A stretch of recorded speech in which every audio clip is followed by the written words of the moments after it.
मंगलाचरण करेंगे। ओम नमः सिद्धेभ्य जय श्री ओम नमः सिद्धेभ्य जय श्री ओम नमः सिद्धेभ्य। मंगलम भगवान वीरो मंगलम गौतम होगणे मंगलम कुंद कुंदाद्यो जय धर्मोस्तु मंगलम सर्वमंगल मांगल्यम सर्व कल्याण कारकम प्रधानम सर्वधर्माणां जैनम जयतु शासनम जैनम जयतु शासनम जैनम जयतु शासनम मोक्षमार्गस्य नेतारं भेतारं कर्म भूव्रतां ज्ञातारं विश्वतत्त्वानां वन्दे तद्गुणलब्धये। आचार्य उमा स्वामी द्वारा रचित तत्वार सूत्र के द्वितीय अध्याय में हम प्रविष्ट हुए हैं, जिसमें हम जीव के जो 5 प्रकार के भाव हैं, जिनके कि आगे सब डिवीजन में 53 प्रकार के भाव बनेंगे, वो हम जान रहे हैं।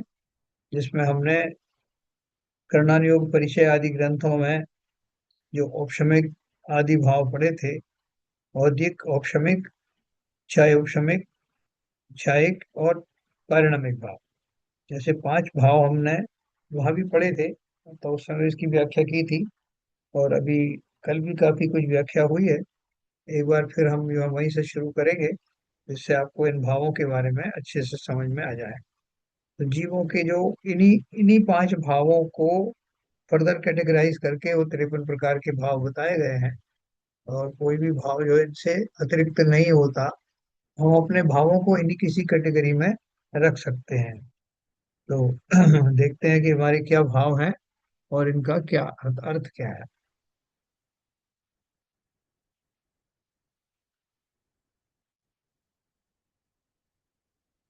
जब अपन ने ये पढ़ा था,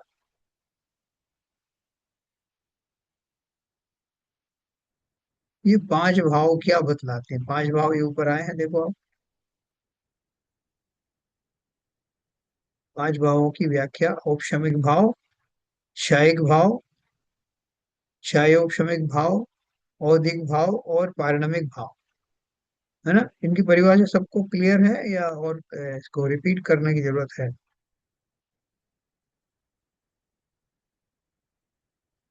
अनम्यूट करिए। एक बार रिपीट हो जाए तो अच्छा है, एक दो दो सेंटेंस नहीं सर।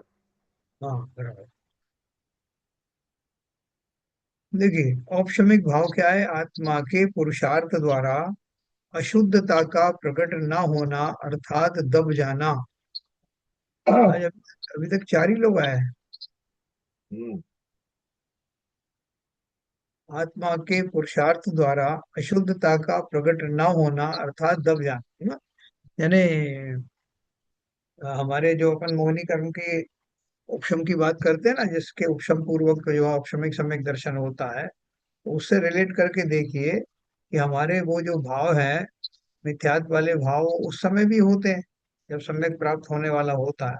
लेकिन उस समय वो एक अंतर्मुहूर्त के लिए दब जाते हैं, और उस बीच में सम्यक दर्शन हो जाता है। तो वो जो अपन ने सम्यक दर्शन की जो 3 प्रकृतियां थी मिथ्यात्व की, मिथ्यात्व, सम्यक मिथ्यात्व और सम्यक प्रकृति, उन सब का जो है शमन हो जाना, वो औपशमिक। शमन कैसे हो जाएगा?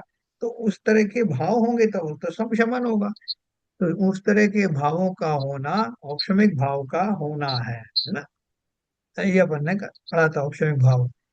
क्षयिक भाव भी अपन जानते हैं कि जब वो जैसे दबने वाले भाव होते हैं, उसके विपरीत जिन भावों के द्वारा सत्ता से ही वो अशुद्धियां निकल जाती हैं, कर्मादि निकल जाते हैं, तो वो भाव क्षयिक भाव कहलाते हैं। है ना, बहुत सिंपल सिंपल अपन इसका अंदाज लगाते जाएंगे। और वो आत्मा के पुरुषार्थ से होता है, मतलब आत्मा ही उसको, उन भावों को करता है। उसके बाद अपन ने पढ़ा था क्षय उपशमिक भाव। क्षय उपशमिक भाव क्या है कि पार्टली तो वो क्षय और पार्टली उपशम, इन दोनों का जो मिश्रित अवस्था है, यानी आत्मा के या जीव के ऐसे भाव जिनमें कुछ प्रकृतियों का उपशम होता है और कुछ का क्षय हो जाता है, ऐसी जो मिली जुली अवस्था है, उसको क्षय उपशमिक भाव कहते हैं। फिर औदिक भाव हमने पढ़ा था। औदिक से शब्द है उदय, जिसमें आ रहा है उदय प्लस भाव। औदिक भाव में क्या होता है, कर्मों के निमित्त से आत्मा अपने में जो विकार भाव करता है सो औदिक भाव है। यह भी आत्मा की एक समय की अवस्था है ना।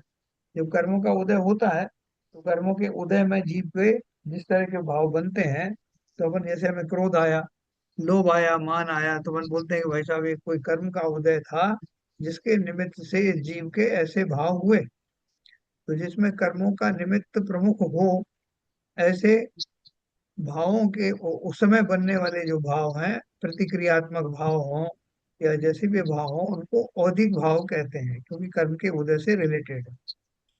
फिर पारिणामिक भाव जो है किसी कर्म के मोहताज नहीं है। ये नैसर्गिक भाव होते हैं जो सभी जीवों के होते हैं, चाहे वो एक इंद्रिय हो चाहे पंचेंद्रिय हो। तो पारिणामिक का अर्थ है सहज स्वभाव, उत्पाद व्यय रहित, ध्रुव एक रूप स्थिर रहने वाला भाव पारिणामिक भाव है। तो ऊपर के जितने भाव हैं उसका कोई ना कोई पर्याय जन्य ही भी है कि इस पर्याय में है, तो उस पर्याय के अनुसार अनुरूप वैसे भाव आते हैं। जैसे फॉर एग्जाम्पल, अभी कोई तिर्यंच गति में गया है जीव, तो तिर्यंच गति में उसके जो भाव बनेंगे वो तिर्यंच नाम कर्म के उदय में त्रियंचों के जैसे भाव होते हैं, उस जीव के वैसे भाव हो गए। ये उदय औदित भाव हो गए। या मनुष्य गति में होने वाले बहुत सारे जो कषाय आदि होते हैं, दूसरे झगड़े संटे होते हैं, लोभ मान आदि के प्रसंग आते हैं, तो वो सब मनुष्यों के अनुरूप होने वाले वो भाव उस समय की उस पर्याय के औदिक भाव कहलाते हैं, है ना। लेकिन पारिणामिक भाव का क्या है? पारिणामिक भाव प्रत्येक जीव की जो नैसर्गिक अवस्था है, उसकी जो चैतन्य अवस्था है, उसमें होने वाले भाव, वो किसी कर्म के कारण से नहीं, किसी कर्म के निमित्त से नहीं, बल्कि सहज में ही बने रहते हैं। उन भावों को पारिणामिक भाव कहते हैं। जैसे उत्पाद व्यय द्रव्य, अपन ने लक्षण बताया द्रव्य का, उसमें उत्पाद और व्यय तो पर्याय होती है, नई पर्यायों का आना, पुरानी पर्यायों को जाना। लेकिन द्रव्य फिर भी उन पर्यायों के होने के बावजूद भी द्रव्य अक्षुण्ण बना रहता है, ध्रुव रूप बना रहता है। तो ध्रुव रूप जो बना रहता है, वो उसके वो भाव, ध्रुव रूप बने रहने के जो भाव हैं, वही पारिणामिक भाव हैं। ठीक है ना। पारिणामिक भाव सभी जीवों के सामान्य होता। औदिक, औपशमिक, छायोपशमिक और छायक, इन चार भावों से रहित जो भाव हैं सो पारिणामिक भाव हैं। पारिणामिक कहते ही ऐसा ध्वनित होता है कि द्रव्य गुण का नित्य वर्तमान रूप निरपेक्षता है। ऐसी द्रव्य की पूर्णता है। द्रव्य किसी के आश्रित नहीं, किसी से प्रभावित होता नहीं। निरपेक्षपन कहते हैं, न्यूट्रल रहता। सर, मतलब किसी घटना में, एक मिनट, किसी भी घटना में वो डेविएट नहीं होता, ऐसा निरपेक्ष भाव वाला जो भाव है, वो पारिणामिक भाव कहते। बोलिए। ये चार भाव इसमें लिखे हैं, औदयिक, औसमिक, क्षयसमिक और छायिक, इन चार भावों से रहित। हम्म। छायिक भाव तो सबसे शुद्ध भाव होता है, तो उनसे रहित क्या हुआ मतलब इसमें पारमार्थिक। हम्म। देखो ऐसा है, एक कनस्तर होता है ना, कनस्तर इसमें सामान रखते हैं। तो कनस्तर में पहले कुछ सामान रखा था, तो वो उस सामान के कारण वो थोड़ा भरा हुआ भी था, थोड़ा उसमें गंदगी भी थी, तो थोड़ी सी गंदगी निकाल दी, तभी वो पहले की अपेक्षा तो साफ हो गया। लेकिन अभी उसमें फिर भी गंदगी है। फिर करते करते आपने उसको इतना साफ कर दिया कि वो पूरी तरह से क्लीन हो गया, अर्थात सब अशुद्धियां हट गई। तो अशुद्धियों का हटना, पूर्ण रूप से हट जाना, वो क्षयिक भाव जी है। सर। लेकिन वो जो कनस्तर जिस मटेरियल का बना हुआ है, उस मटेरियल में उसके योग्य जो अवस्थाएं हैं, वो उसकी जो पर्याय समझ लो, वो कनस्तर जो जिस धातु को बना है उसकी पर्याय होती रहती है। उसको कोई मतलब नहीं है कि उस कनस्तर में क्या भरा था और क्या निकल गया, क्या भर दोगे, कोई मतलब नहीं। उसकी जो पर्याय है उस कनस्तर के मटेरियल की, वैसी ही होती रहेंगी। जब वो भरा था तब भी, जब वो खाली हुआ तब भी, पूरा खाली हो गया तब भी। तो ये जो तीनों चीजें मैंने दशा बताई उनको औपशमिक, छायोपशमिक और छायिक भाव। छायिक में पूरा वो खाली हो गया। तो छायिक भाव क्या दिखाता है कि जहाँ कभी कर्म हुआ करते थे, कर्मों से वो रिक्त हो गया। लेकिन पारिणमिक भाव तो उस वस्तु का ही है जिस वस्तु में वो रिक्तता की गई है, उसका नैसर्गिक भाव, तो वो कनस्तर का ही रूप है। तो इसलिए उनमें वो पारिणमिक भाव है। और क्षयिक भाव इस अर्थ में प्रयोग होता है कि उसमें जो कुछ भरा हुआ था वो सदा के लिए निकल गया। ठीक है सर, कुछ समझा पाया थोड़ा? नहीं, आपने जो एग्जाम्पल दिया है वो तो बहुत मार्मिक है, और फिर भी थोड़ा सा संशय अभी भी है। चलिए आगे कभी हाँ, आएगा तो। अपन बीच में अपन बात करेंगे बिल्कुल। तो ये औदिक औपशमिक क्षय औपशमिक अपन ने ये पढ़ा कि इन तीनों भावों में कहीं ना कहीं मेरा भी कर्मों एक का क्वेश्चन है। हाँ जैसे बोलिए। आपने बोला कि द्रव्य कई गुण है पारिणामिक भाव, तो जब वैसे सिद्ध भगवान बन गए हाँ, तो वहां पे क्या पारिणामिक भाव रहता है क्या? बिल्कुल रहता है। बिल्कुल रहता है, क्योंकि ये पारिणामिक भाव के तीन भेद अभी आएंगे आगे। कौन कौन से? जीवत्व, भव्यत्व और अभव्यत्व। तो जीवत्व बल हो तो जीव बना, चैतन्य बना, वो सभी द्रव्यों में, सभी जीवों में होता है, चाहे वो नारकी जीव हो, चाहे वो आ, सिद्ध भगवान, सब में जीवत्व बना है। तो जीवत्व बना किसी कर्म के कारण से नहीं है। आत्मा के जो भी गुण हैं वो किसी कर्म ने नहीं दिए हैं, वो तो नैसर्गिक गुण है। तो नैसर्गिक गुणों को पारिणामिक भाव कहते हैं, है ना। अपना ज्ञान गुण है, चैतन्य गुण है, सुख गुण है, ये सब कैसे हैं? नैसर्गिक हैं, ये किसी ने दिए नहीं है, बल्कि वो द्रव्य के का ही स्वरूप है। जीव किसे कहते हैं? जिसमें ज्ञान गुण हो, जिसमें चैतन्य गुण आदि अनंत गुण रहते हैं, वो जीव है। पुद्गल किसे कहते हैं? तो पुद्गल के वो स्पर्श रूप रसगंध आदि जो होते हैं वो उसके बारे में बता देते हैं। तो इसलिए वो उसका कंस्टिट्यूएंट होता है, जिनसे वो बना होता है, वो भाव पारिणामिक भाव कहते हैं। वैसे उससे मैं कभी कुछ बोलूं? हाँ बोलिए। मेरा ये समझना है, वो तो ठीक है, शायद सबसे शुद्ध है, वो सब बात है, लेकिन सारे भावों का अभाव ही परिणामिक भाव है। उदायिक, क्षयोक्षमिक, शायिक, इन सब भावों का अभाव ही पारिणामिक भाव है। क्योंकि वो उसके बाद फिर परिणामिक ही भाव रहते हैं, बाकी सबकी शुद्धि अशुद्धि सब खत्म हो जाती है। बिल्कुल प्योर अवस्था, बिल्कुल प्योर नैसर्गिक भाव, वही परिणामिक भाव। नहीं, देखिए, सबका अभाव कहना है आपको तो चाहे कहिए, लेकिन यहाँ अभाव और भाव की जरूरत है ही नहीं, ये तो उससे कोई रिलेशन है ही नहीं उसका।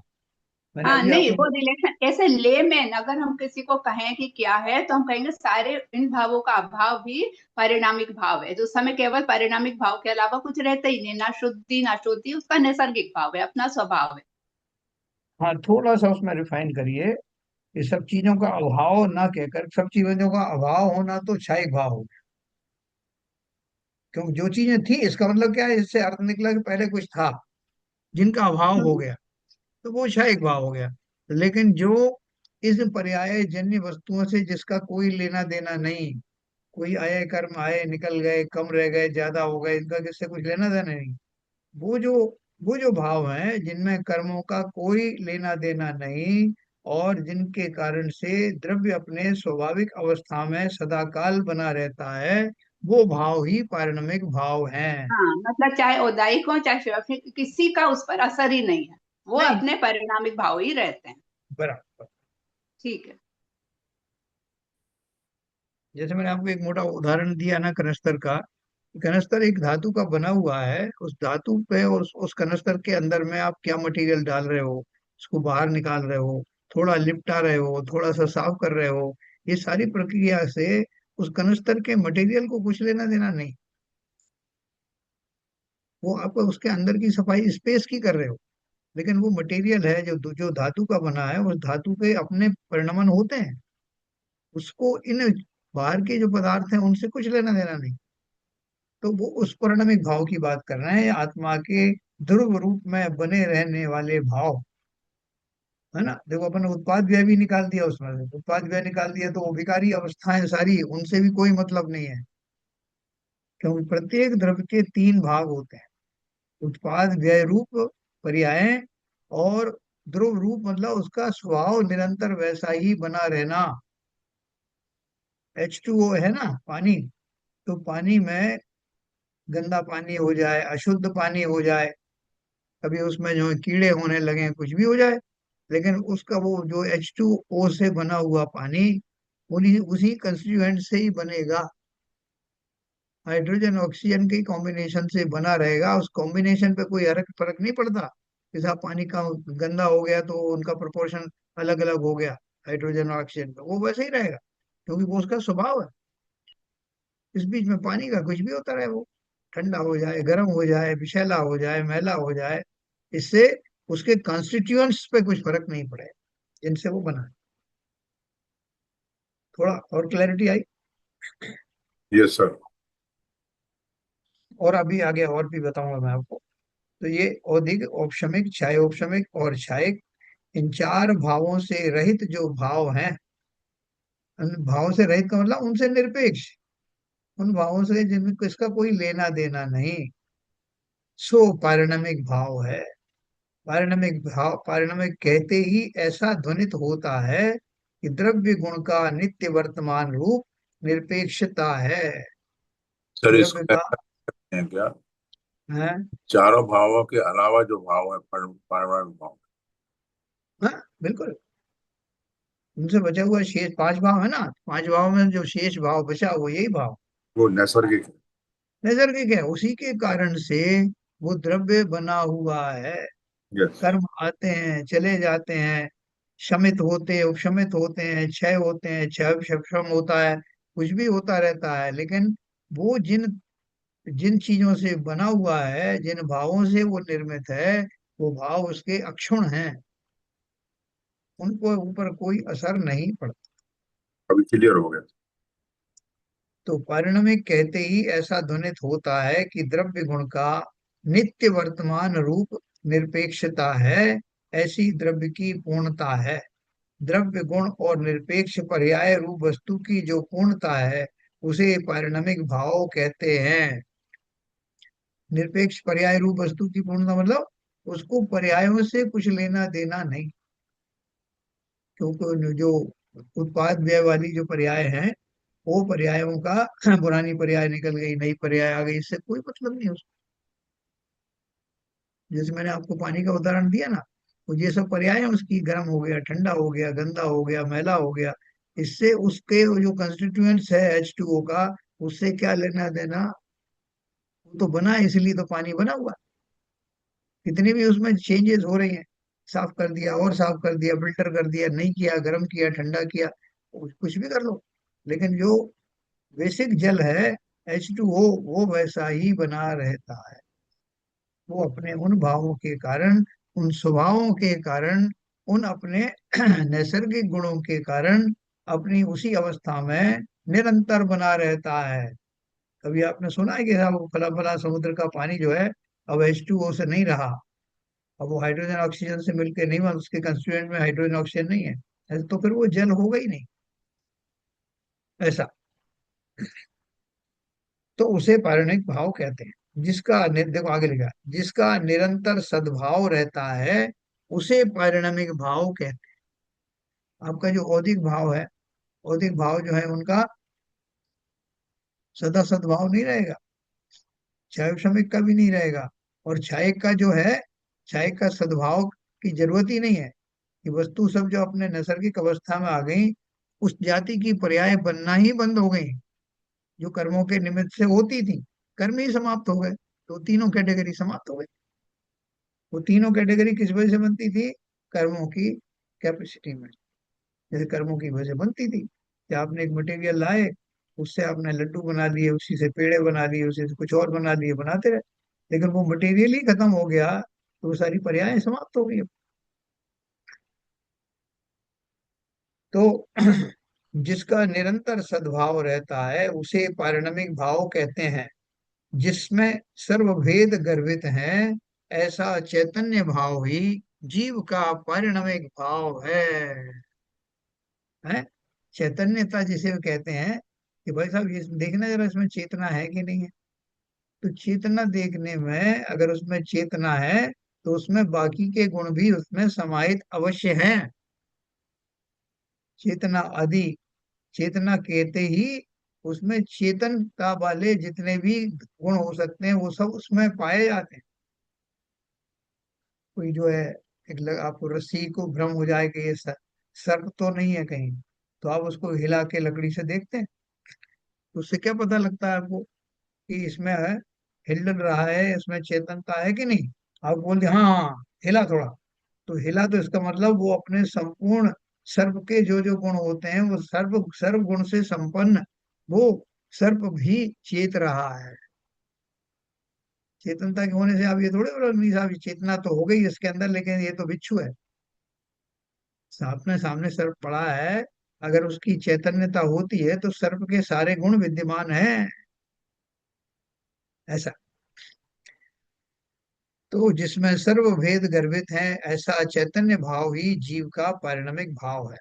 मति ज्ञान आदि तथा केवल ज्ञान आदि जो अवस्थाएं हैं वे पारिणामिक भाव नहीं है। है ना, एक एक मुख्य डिफरेंस क्या है, ये सब पर्याय हैं। किसकी पर्याय है? मति ज्ञान आदि केवल ज्ञान आदि ज्ञान गुण की, ज्ञान गुण की पर्याय हैं।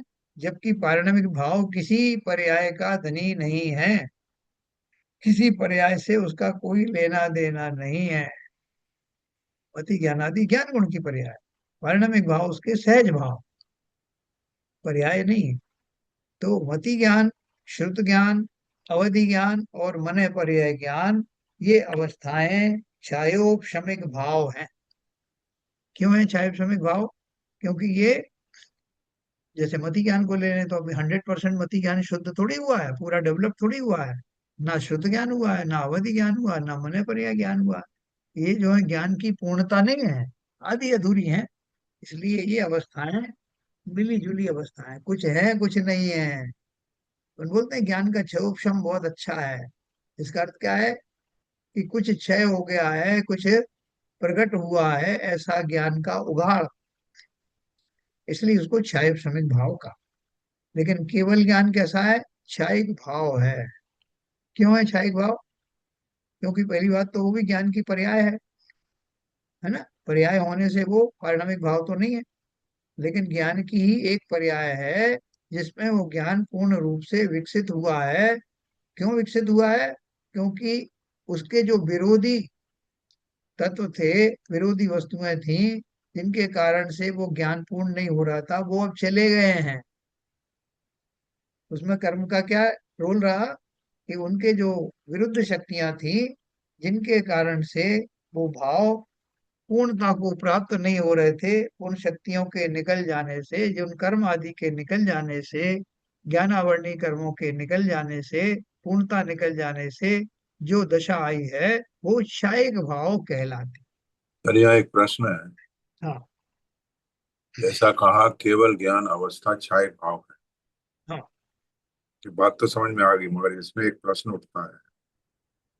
रामचंद्र जी छाया समदर्शी थे, हम्म, तो वो केवल ज्ञान की अवस्था क्यों नहीं बनी?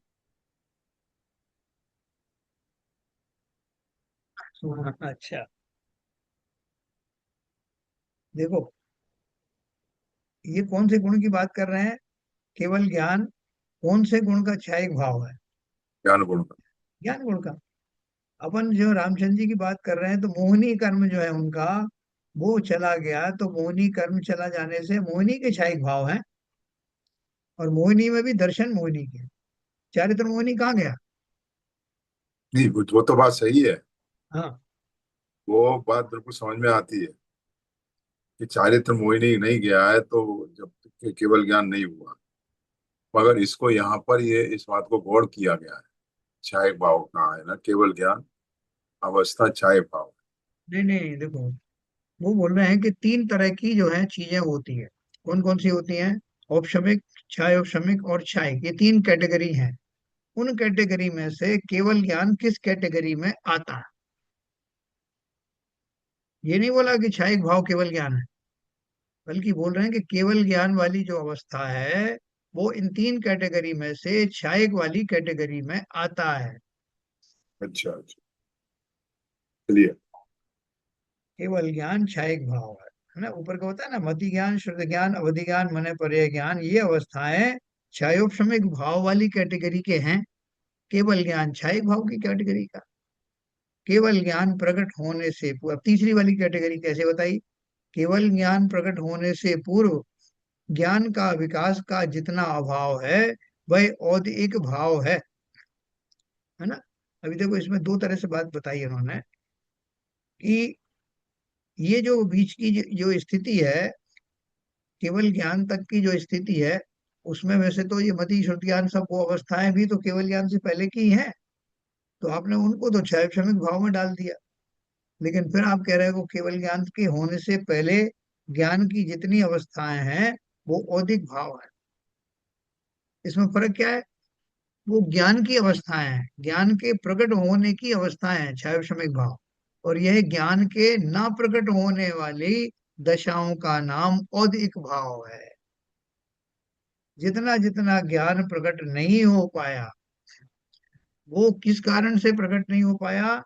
कि आपके वो ज्ञानावरणी आदि कर्मों के कारण से उतना उतना प्रकटीकरण नहीं है।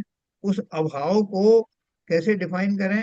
उस अभाव का कारण या उस अभाव के होने में जो भाव पाए जाते हैं वो उन्हें औदिक भाव की कैटेगरी में रखा। फिर से बता दो, जो ऊपर तीन तरह के भाव हो गए ना, तो तीन तरह के भाव में ज्ञान का विकास हो रहा है। विकास हो रहा है या ज्ञान की कैटेगरी बताई जा रही हैं कि मति ज्ञान, शुद्ध ज्ञान, अवधि ज्ञान और मने पर्याय ज्ञान, जो कि उनमें से कोई तो प्रत्यक्ष है, पार्शियली प्रत्यक्ष है, कोई परोक्ष ज्ञान है, जैसे मति श्रुत ज्ञान परोक्ष ज्ञान है। अवधि ज्ञान मने पर्याय ज्ञान जो है वो पार्शियली प्रत्यक्ष ज्ञान है। तो ये अवस्थाएं कौन सी किस में आएंगी? छायोपशमिक भाव में आएंगी। क्यों आएंगी छायोपशमिक भाव में?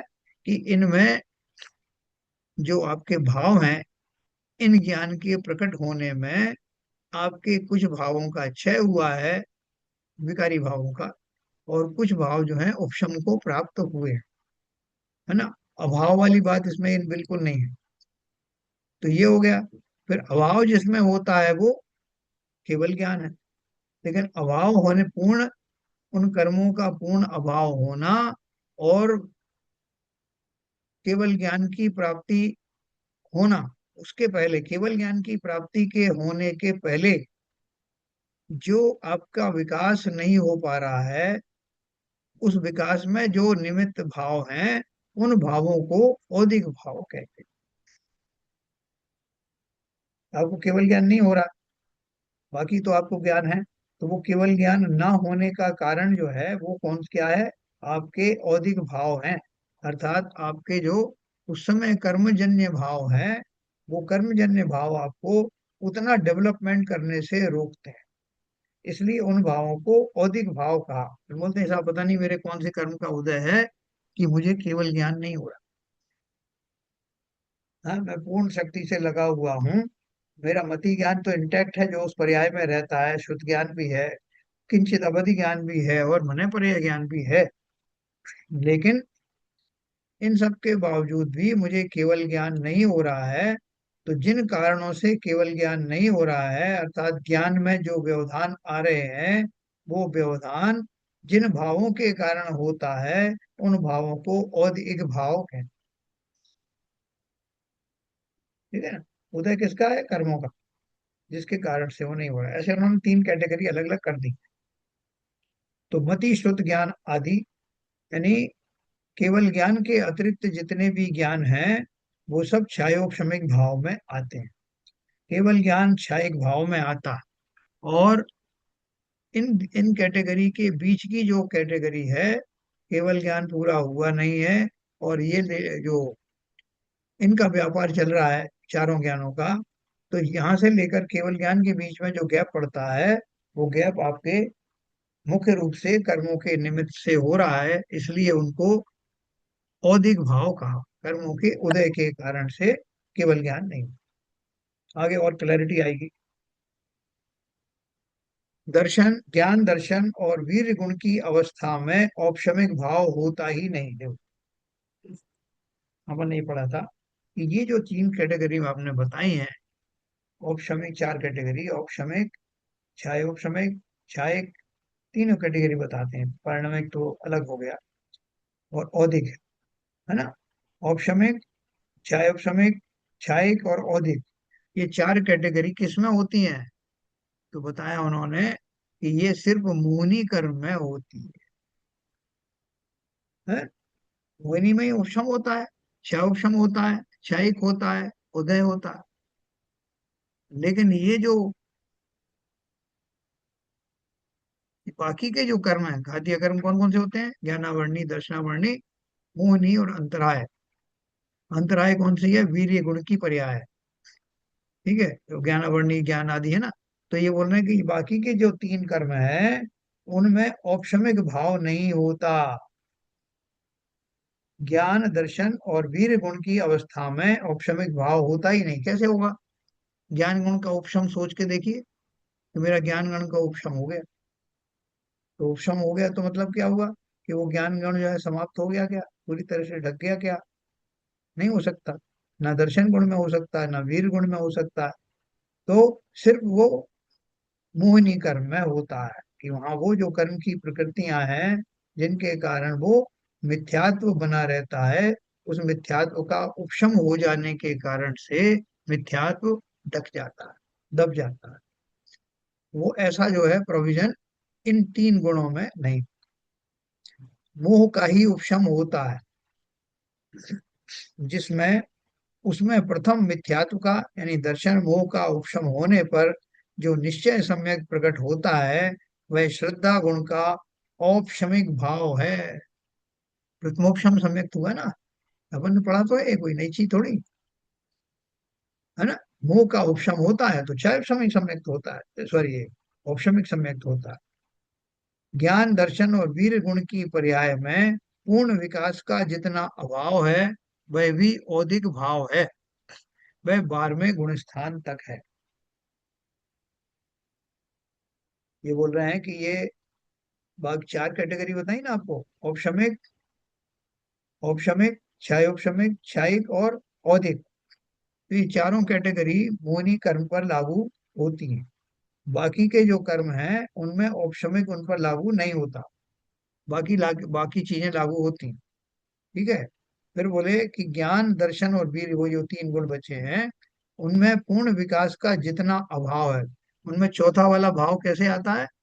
कि जितना जितना अभाव है ज्ञान का, दर्शन का, वीर का, वो उसे औदिक भाव कहते हैं। जो ऊपर भी उन्होंने जो दिया है, क्लियर किया ना ये ऊपर में ये दिया ना, ये केवल ज्ञान प्रकट होने से पूर्व ज्ञान का विकास का जितना अभाव है, वह औदिक भाव है। वही बात यहाँ कही। ज्ञान दर्शन और वीर गुण की पर्याय में पूर्ण विकास का जितना अभाव है, वह औदिक भाव है, और वो 12वें गुण स्थान तक रहता है। 12वां गुण स्थान किसको होता है भाई? हैं? 12वां गुण स्थान किसको होता है? श्रावकों को?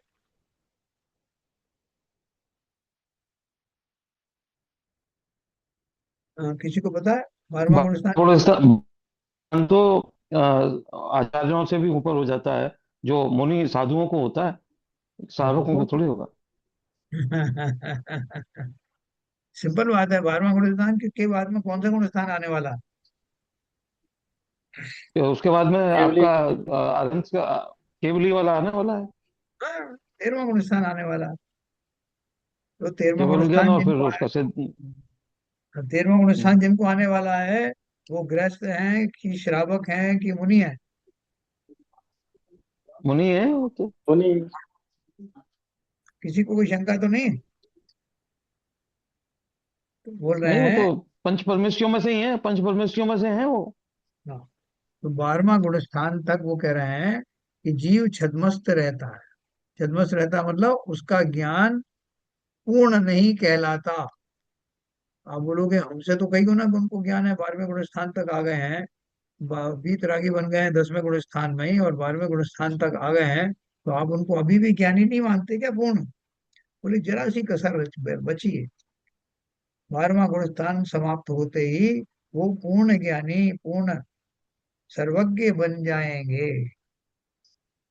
तो वो 12वें गुण स्थान तक जो उनकी थोड़ी सी कचास रह जाती है इन गुणों में, ज्ञान गुण में, दर्शन गुण में और वीर गुण में, वो कचास कर्म के कारण रह गई। कौन से कर्म के कारण रह गई? रेस्पेक्टिव कर्मों के कारण। ज्ञान की कमी के कारण केवल ज्ञान नहीं हुआ, दर्शन की कमी के कारण केवल दर्शन नहीं हुआ, वीर गुण के कारण से जो पुरुषार्थ है वो पुरुषार्थ नहीं हुआ, सुख आदि की प्राप्ति में कसर रह गई। तो इसलिए इन तीनों को 12वें गुण स्थान तक जो कमी रह गई, किस लिए रह गई? इन कर्मों की वजह से। जो उसके कंसर्न कर्म है वो, ज्ञान में कमी ज्ञानावरणी के कारण, दर्शन में कमी दर्शनावरणी के कारण, वीर गुण में वीर गुण की कमी के कारण पुरुषार्थ में। पुरुषार्थ किसे कहेंगे यहाँ पर? कि वो जो भावों की उत्कृष्टता चल रही है, निरंतर गुण स्थान बढ़ रहे हैं, वो जीव का पुरुषार्थ ही तो है। और आप जो पुरुषार्थ कर रहे हैं वो पुरुषार्थ में कोई फिजिकल पुरुषार्थ की बात नहीं है। श्रेणी आरोहण का अर्थ क्या है? कि भावों में उतने उच्च कोटि के भावों का आ जाना। तो ये बहुत बढ़िया एक्सपेरिमेंट है, हम और आप कर घर बैठे कर सकते हैं।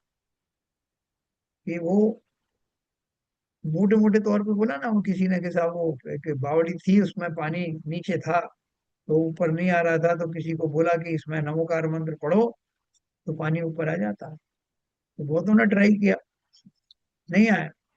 और एक कोई मुस्लिम व्यक्ति था, उसने कहा बताओ आप क्या पढ़ रहे हो, मुझे बताओ। नमोकार मंत्र उसको बता दिया गया और उसने उसी नमोकार मंत्र को पढ़ा और पूरे यकीन के साथ पढ़ा और पानी ऊपर आ गया। है ना? ऐसी बहुत सी कहानी आपने सुनी हो। इसका अर्थ क्या हुआ? उसके उनके बारे में क्या फर्क रहा कि साहब तो जैन ही थे फिर भी नहीं आया। और उसने पता नहीं क्या किया, कुछ नहीं किया। फर्क क्या आया? उस लेवल का कंसंट्रेशन भावों का। है ना? अब इसको एग्जाम्पल को इतने तक ही रखना, इससे मोक्ष नहीं मिल जाने वाला, या पानी लाने की बात नहीं हो रही है। खाली बात इतनी चल रही है कि वो जो गुणस्थान की श्रेणी खड़ी होती है वो जीव के भावों की तारतम्यता के कारण खड़ी होती है। अभी कौन से लेवल के भाव चल रहे हैं, फिर उससे जरा से ऊपर के भाव चले। ऐसा एक्सपेरिमेंट हम और आप सब निरंतर कर सकते हैं। जब भी हम सामायिक में बैठे हैं, तो सामायिक में बैठना बहुत जरूरी है। जब भी हम सामायिक में बैठे हैं अर्थात अपना ध्यान करें, अपने बारे में ध्यान करें, जो कुछ अपने बारे में पढ़ा है उन सबको मिला जुला कर अपनी पर्सनैलिटी सामने रखना। तो आत्म द्रव्य के जितने गुण मैंने आपको बताए, अपने समझे हैं, उन गुणों को इकट्ठे रूप से एकत्रित करके और अपना स्वरूप उस तरह से मानकर चिंतन करना। बोले इससे क्या होगा? बोले इससे वो होगा जो आज तक नहीं हुआ। ऐसे अपूर्व भाव बनाने का संस्कार हमारे अंदर विकसित होगा।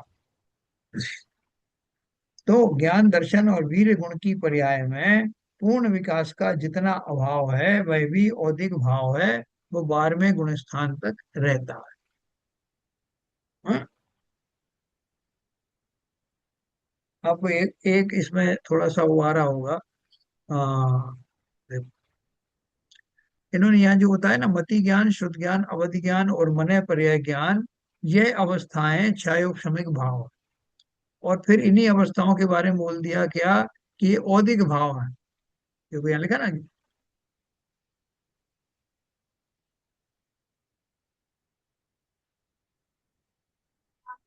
ज्ञान दर्शन और वीर गुण की पर्याय में पूर्ण विकास का जितना अभाव है वह भी औदिक भाव है। यानी कि इनका फर्क क्या हुआ? पहले कहा कि आपका जो मति ज्ञान है जिस लेवल पर बना हुआ है, श्रुत ज्ञान जिस लेवल पर बना हुआ है, अवधि ज्ञान मन पर्याय ज्ञान जिस लेवल पर बने हुए हैं, वो उनका लेवल उस लेवल पर बना होना वो क्षयोपशमिक भाव का की अवस्था है।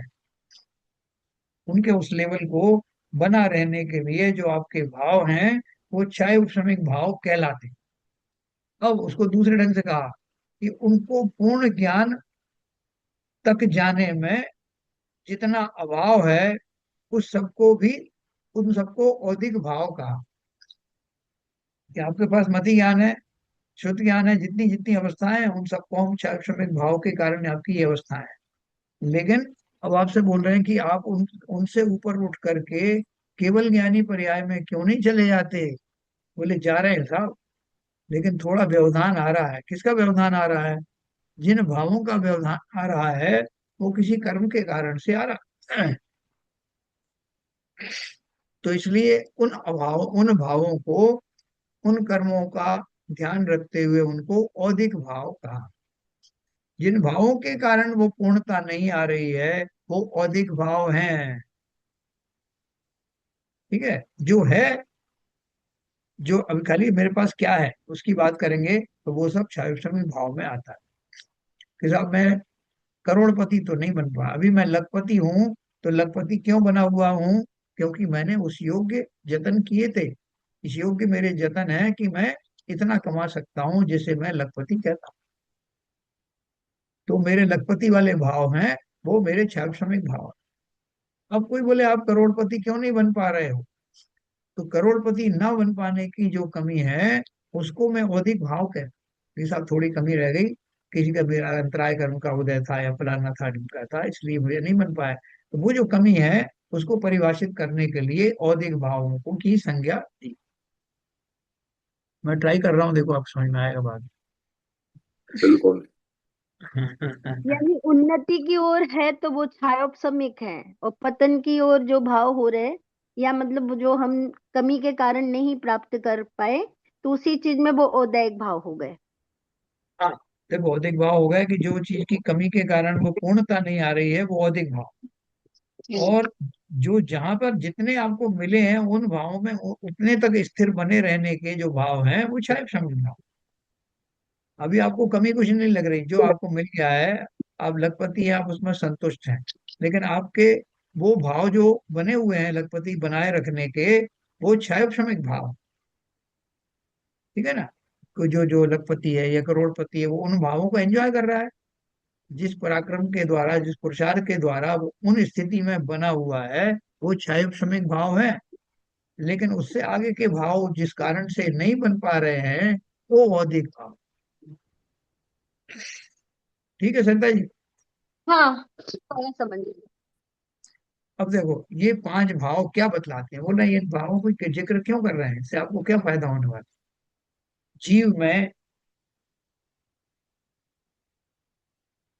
जीव में एक अनादि अनंत शुद्ध चैतन्य स्वभाव है। यह पारिणामिक भाव सिद्ध करता है। क्या सिद्ध करता है? कि भैया कितनी भी कर्मों की उठापटक हो जाए, है? कितनी भी पर्याय आ जाए, कोई मेरा जो है कितनी भी गतियां बंद हो जाएं, कोटि गति में चला जाऊं, उच्च गति में चला जाऊं, क्षेत्र से क्षेत्रांतर हो जाऊं, कुछ भी हो जाए, लेकिन मेरा जो, जिन चीजों से मैं बना हूं, जो मेरा स्वभाव है, जो चैतन्य स्वभाव बोला ना, शुद्ध चैतन्य स्वभाव, वो कभी नष्ट नहीं होता। तो जीव में एक अनादि अनंत शुद्ध चैतन्य स्वभाव है। यह पारिणामिक भाव सिद्ध करता है। हम सबके अंदर में जो बात करते हैं ना, उत्तम क्षमा मार्दव आर्जव भाव है, शौच सत्य संयम तप त्याग उपाव है ना? तो जो क्षमाशीलता आदि जो भाव हैं वो जीव के नैसर्गिक भाव हैं। हमारे अंदर क्रोध भाव जो है स्वाभाविक भाव नहीं, वो विकारी भाव। इसी तरह से हमारे बाकी के जो भाव हैं वो सब जो है नैसर्गिक भाव हैं। विकारी भाव कोई भी, सुख की बात करो, जैसा आप बहुत दुखी हैं आप, संसार में सभी जीव दुखी हैं साहब, नरक में सारे जीव दुखी है। तो इस परिभाषा के अनुसार क्या हुआ कि ये जो सुख और दुख रूपी जो विकारी भाव हैं ये पर्याय जन्य भाव हैं। जीव कभी दुखी हो नहीं सकता। फिर क्या बात कर रहे हो आप? हम तो सुबह से शाम तक यही बोलते रहते हैं कि जीव कितने दुखी हैं। सब दुनिया में हम आए हैं तो जीना ही पड़ेगा, जीवन है अगर तो जहर पीना ही पड़ेगा, पर बोलते हैं। तो वो क्या है, वो व्यवहार की बात है। बाकी तो स्वभाव का ज्ञान होते ही नरक में बैठा हुआ नारकी भी इस समझ के द्वारा सुख की अनुभूति करता है। वो सुख कहाँ से आया? बाहर से थोड़ी आया। वो सुख मेरा नैसर्गिक भाव था, नैसर्गिक गुण है। दुख नाम का गुण तो जीव में है ही नहीं। खाली मैं अपने उस सुख गुण की बात समझ नहीं पाता। वो नारकी समझ जाते हैं। इसलिए इतनी विपरीतताओं के, प्रतिकूलताओं के बीच में भी सम्यक दर्शन की लहरों के बीच में आनंद का अनुभव करता है। हम और आप भी कर सकते हैं। अब जितने मुनि बन जाते हैं, भावलिंगी संत बन गए, तो वो, उनको भी बहुत सारी जो दिक्कतें आती रहती। जंगल में गए तो बहुत सारे जो है जहरीले जो जानवर आदि है वो उन्होंने काट लिया। मक्खी मच्छर आदि का उपद्रव सहने को मिल रहा है। आहार की कोई व्यवस्था हो जरूरी नहीं है। बैठने उठने की जगह नहीं साफ सुथरी है। मलमूत्र त्यागने के लिए भी बहुत दूर जाना पड़ता है। कितनी विचित्रता है। लेकिन इन सब के लिए वो कभी खेद खिन्न नहीं होते कि कहाँ के कहाँ फंस गए। काय को मैंने ये मुनिपना धारण किया, अच्छा खासे महलों में थे। तो वो किस बेसिस पर उनका ये संतुलन चलता है? यही पारमार्थिक भाव, इनका चिंतन निरंतर चलता है। ये पारमार्थिक भाव आपको इसलिए बताए जा रहे हैं कि जब आप समय का आदि करें, जब आप आगे की साधना करें, तो जो अपने भाव में आत्मा का चिंतन का अर्थ क्या है? आत्मा के चिंतन में तो ये विकारी भाव भी आते हैं, उनका चिंतन नहीं करना। जो मैं सदा काल जैसा हूं, रहता हूं, उन भावों का चिंतन करना। और वो भाव पारिणामिक भाव कहलाते हैं। मैं उनकी आपको और विशेषताएं बताऊंगा। जीव में अनादि अनंत शुद्ध चैतन्य स्वभाव होने पर भी उसकी अवस्था में विकार है, ऐसा औदिक भाव सिद्ध करता है। पांचों भाव क्यों बताए गए हैं, उनका आपको एक्सप्लेनेशन दे रहे हैं। पारणिक भाव क्या सिद्ध करता है? कि मैं शुद्ध चैतन्य स्वभाव। औदिक भाव क्या सिद्ध करता है? कि मेरी अवस्थाओं में विकार होते रहते हैं कर्मों का निमित्त पाकर। तीसरा, जड़ कर्म के साथ जीव का अनादिकालीन संबंध है, और जीव अपने ज्ञाता स्वभाव से च्युत होकर जड़ कर्म की ओर झुकाव करता है, जिससे विकार होता है। किंतु कर्म के कारण विकार भाव नहीं होता, यह भी औदिक भाव सिद्ध करता है। ये दूसरा नंबर, तीसरा नंबर एक ही है ना? जड़ कर्म घुमाता है मैं मुझको, यह मिथ्या भ्रांति रही मेरी। ये क्लैरिफिकेशन क्यों दिया है केवल जी? क्योंकि पहले बोल दिया कि मैं रागी द्वेषी हो लेता जब परिणति होती है जड़ की। मतलब कर्मों के कारण मैं रागी द्वेषी होता हूं, ऐसा पहले की लाइन में कह दिया। तो जो इस भाव को नहीं समझ पाएंगे वो ये समझेंगे साहब आपने खुद ही तो बता दिया कि मैं रागी द्वेषी क्यों होता हूँ, ये कर्म करा रहे हैं। तो उन्होंने बोला कर्म करता नहीं है, निमित्त है। उसकी उपस्थिति में जो भोले जीव हैं वो कर्मों का बंद कर लेते हैं, जबकि ये आवश्यक नहीं। इसलिए कहा उन्होंने कि जड़ कर्म घुमाता है मुझको, यह मिथ्या भ्रांति रही मेरी। मैं रागी द्वेषी हो लेता जब परिणति होती है जड़ की। है ना? ये जो दोनों लाइन एक दूसरे में कही गई, इनमें दोनों में औदिक भाव है। औदिक भाव का अर्थ है कर्म के उदय होने के निमित्त में जीव विकारी भाव करता है, ऐसी संभावनाएं रहती हैं। लेकिन कर्म उसको फोर्स नहीं करते कि तुम ऐसे भाव करो। ये दोनों बात। तो ये औदिक भाव से हमको इस तरह के भाव होते हैं। अब कौन सा भाव बचा? छायोपशमी भाव। छायोपशमी भाव को क्या बताया? जीव अनादि काल से विकार करता हुआ भी जड़ नहीं हो जाता, और उसके ज्ञान दर्शन तथा वीर का आंशिक विकास सदा बना रहता है। यह क्षयोपशमिक भाव सिद्ध करता है कि साहब मैं नरक में गया, निगोद में गया, तो क्या मेरा ज्ञान वहां समाप्त हो गया? ज्ञान आदि जो गुण थे, बोले बिल्कुल नहीं समाप्त हुए। तो फिर क्या रहता है? बोले अलग अलग पर्यायों में ज्ञान आदि का उघाड़ कम ज्यादा तो हो सकता, लेकिन उसका सर्वथा अभाव नहीं होता। तो कौन से भाव कहेंगे इनको? जितना क्षय हो गया है, जितना उपशम हो गया है, उतना उतना उघाड़ हो जाता, इसलिए उनको क्षय उपशमिक भाव कहा। जिन कैटेगरी में, जिन परिस्थितियों में, जिन अवस्थाओं में ज्यादा उपशम और क्षय हो जाता, उनमें उघाड़, ज्ञान का उघाड़ ज्यादा हो जाता, तो इसलिए उसको क्षय उपशमिक भाव से संबोधा गया, है ना। अब इसके अलावा आत्मा का स्वरूप यथार्थतया समझकर जब जीव अपने पारिणामिक भाव का आश्रय लेता है, तब औदिक भाव का दूर होना प्रारंभ होता है। अभी आपको फार्मूला भी बता दिया। हम परेशान किससे हैं? औदिक भाव से। औदिक भाव से ही मेरा वहां देखा आपने केवल ज्ञान रुका हुआ, तो कैसे उसके ऊपर विजय प्राप्त करूं? उन सारे औदिक भावों पर विजय प्राप्त कैसे करूं? तो उन्होंने बोला आत्मा को समझो। आत्मा को समझो मतलब आत्मा के स्वरूप को समझो। बोले अभी भी समझ में नहीं आया। बोले आत्मा के जो स्वाभाविक भाव है वो कौन से हैं? बोले वहां पारणिक भाव। बोले बस उनका चिंतन करो, उनका सहारा लो। आत्मा का स्वरूप यथार्थतया समझकर जब जीव अपने पारणिक भाव का आश्रय लेता है, तब औदिक भाव का दूर होना प्रारंभ हो जाता है, और पहले श्रद्धा गुण का औदिक भाव दूर होता है। यह औपशमिक भाव सिद्ध करता है। औपशमिक भाव की बात क्यों कही इन्होंने? क्योंकि पहले उपशम सम्यक ही होता है। कब होता है उपशम सम्यक? जब जीव को अपनी समझ आती है, अपने आत्मा की समझ आती है, धीरे धीरे करके विकारों पर कंट्रोल करता है, तो जो सबसे पहली स्थिति बनती है उसको औपशमिक भाव कहते हैं। वहीं से सम्यक की शुरुआत होती है। फिर हो गई साहब थोड़ी समझ। सच्ची समझ के बाद जीव जैसे जैसे सत्य पुरुषार्थ को बढ़ाता है, वैसे वैसे मोह अंशतः दूर होता जाता है।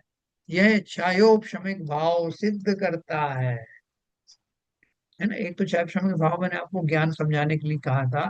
दूसरा औपशमिक सम्यक के बाद में फिर जो क्षयोपशमिक सम्यक है वो क्या करता है कि वो ज्यादा काल तक बना रहता है ना।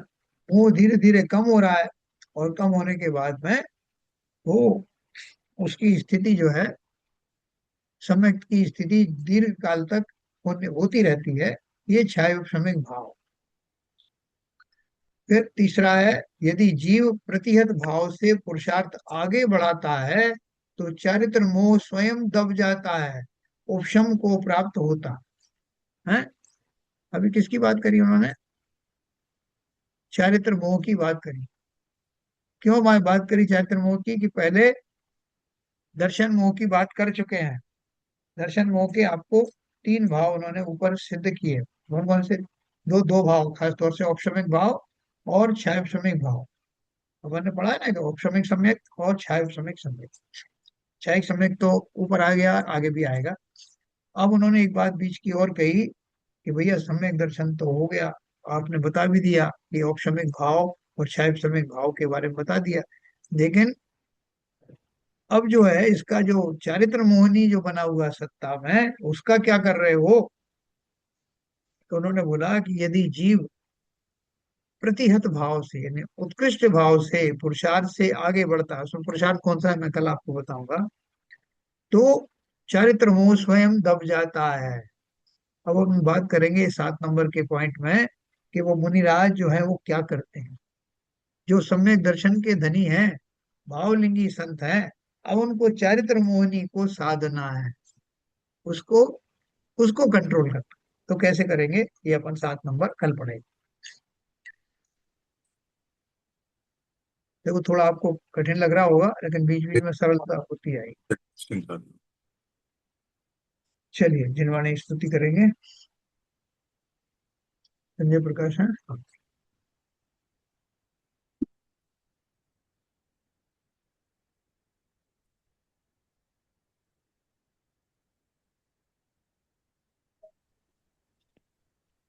जिनवाणी माता दर्शन की बलिहारियां, जिनवाणी माता दर्शन की बलिहारियां। प्रथम देव अरिहंत मनाऊं, गणधर जी को ध्याऊं। कुंद कुंद आचार्य हमारे, तिनको शीस नवाऊं रे। जिनवाणी माता दर्शन की बलिहारियां। योनि 1,84 माही, घोर महादुख पायो। ऐसी महिमा सुनकर माता, शरण तुम्हारी आयो रे। जिनवाणी माता दर्शन की बलिहारियां। जाने था को शरणो लीनो, अष्ट कर्म छय कीनो। जन्म मरण मिटा के माता, मोक्ष महापद दीनो रे। जिनवाणी माता दर्शन की बलिहारियां। ठाणे श्रावक अरज करत है जिनवाणी माता। द्वादशांग 14 पूरब का, कर दो हमको ज्ञाता रे। जिनवाणी माता दर्शन की बलिहारियां। जिनवाणी माता दर्शन की बलिहारियां। जिनवाणी माता की जय।